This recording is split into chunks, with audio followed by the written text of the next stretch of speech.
They said to him, if you are the Son of God, bow before me. In fact, he said, cast yourself before me and worship me. It is not everyone's worship that matters much to the devil. For instance, if your song is bad, even Illuminati will not identify with you. Unfortunately, we have only discussed those things on the negative side. Let's take the boldness to discuss it on the positive side, because that's quite risky. The devil knows what he wants from different category of people. There are people that all the devil wants to do with them is to make their life miserable. There's no much. Just make their life miserable. At least they can be complicated, and then the seed coming out of their loins will be complicated in advance and all that. There's no much. But there are people that the devil need to recruit. Spiritual warfare for these ones is not done die. Even the devil doesn't want this person to die yet.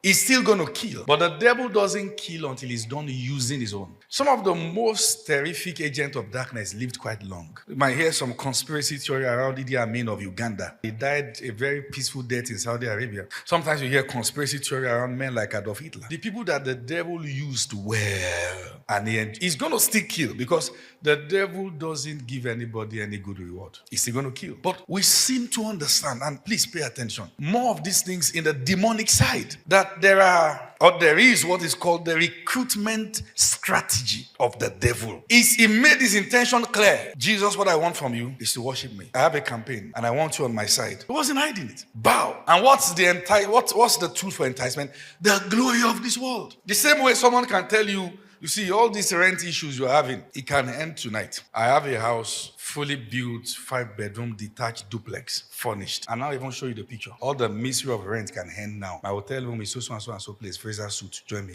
Then you stand there. Fortunately, God only said, follow me. He didn't tell you what he will give you. Here is the devil telling you what he will do now. And you are standing face to, listen, these things are real. And in those moments, God will so keep quiet, wanting to see your choice. Everyone will take a stand for God. Will they not just have reward in heaven, even in this earth too? It may tarry, but one day so you'll be glad you didn't sell off. One of the things you must learn is to reject the rewards of iniquity. It may make you look like you are the happening, you are blowing up and down, but eventually it destroys. Jesus knew he was going to the cross. If the purpose of going to the cross is for the glory, here is the glory without the cross. To say no is to say I embrace the cross. That is to say I embrace dying on the cross. At some point in your life, you will have offers that will look juicy, but you must not accept. And many times, even after you have said no, God will not come and say, well done, thou good and faithful servant. But one of the questions we're investigating is, why Jesus? Why didn't the devil go tell the average person to bow? And sometimes you want to wonder, why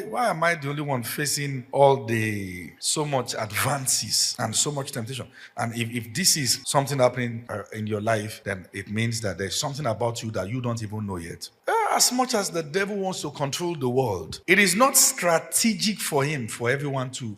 It's not everyone he goes after to bow. There are people who are already bent. It's not strategic for him. Why Jesus? And maybe you want to put it in brackets. Why me? Why is the devil after my allegiance? Maybe you feel I'm not a pastor, I'm not an apostle, I'm not an evangelist. But why me? Occultic people have practices. And part of the very effective practices that they have is a recruitment strategy and structure. There is a class of people they don't ignore. Let's look at an event that is quite similar to this in the Bible, the book of Daniel, chapter number 1, verse 3.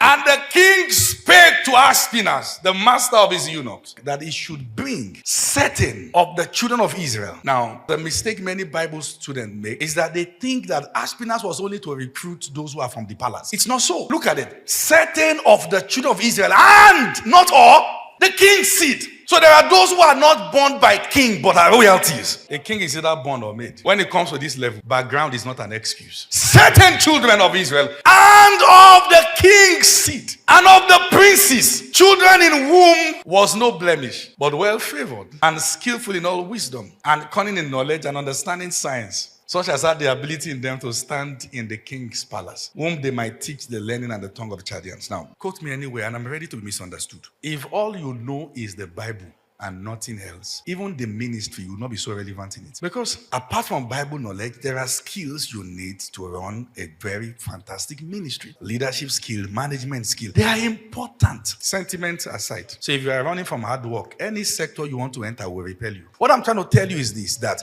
if you are a believer who is preparing himself, yourself, herself for certain things that is beyond church walls to be able to stand in sectors and move into places, hey, the devil needs you badly. Sometimes the mistake you make, and it's possible for pastors to make this mistake, and you can overbloat your office and think that the pastor is the one who receives the highest level of attack. No, it's possible that you might receive much more. Because the devil understands the strategic power of your standing. Do you not think that should have been one of the reasons why the devil wanted to recruit you by all means? To make sure that you were never standing, to the point that you can be useful for anything kingdom? The devil is happy when the church believes that your assignment is tied and limited to church. And I've heard of cases of different occultic groups. They are not interested in just anybody. They are interested in people that their organization has a future because of them. Dear believer, you must know this. You are not ordinary. On the day Jesus was crucified, the highest Mary Magdalene will do is to cry. The highest John the Beloved will do is to comfort the mother of Jesus. But there must be a disciple called Joseph of Arimathea whose standing is influence.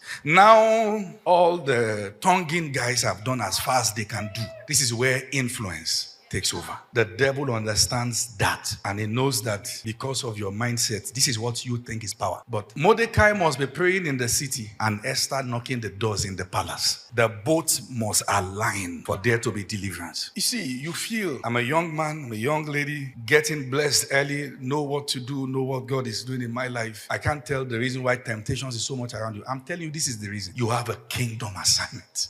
And because you've been indoctrinated and told that in as much as you are not holding the mic, you are not important. Before you will discover you are important, the devil wants to mess you up in many ways. He wants to buy your allegiance. And the reason why there is that compelling force to buy your allegiance is because you are important. If you were never important, the devil will never be interested in your standing. Your intelligence is important. Your leadership skill is important. Your preparation is important. Everything you want to do is important. He's seen what you can become. He's seen what you can do if you'd allow you to be kingdom inclined. He knows what someone like you can become. And this is also a wake-up call for the church. We need to pay attention and have layers of operations. Many of you who thought that could it be because maybe I'm not in ministry but I feel God. You've seen in the past few days that God placed you there where you are for a time as this. Your personal development means so much to the kingdom. Whatever you are not preparing yourself for, you will never achieve. So amen is not the vehicle that takes you there. There is the mental adjustment and preparation. One of the proof that you are aware of what your destiny is that you prepare.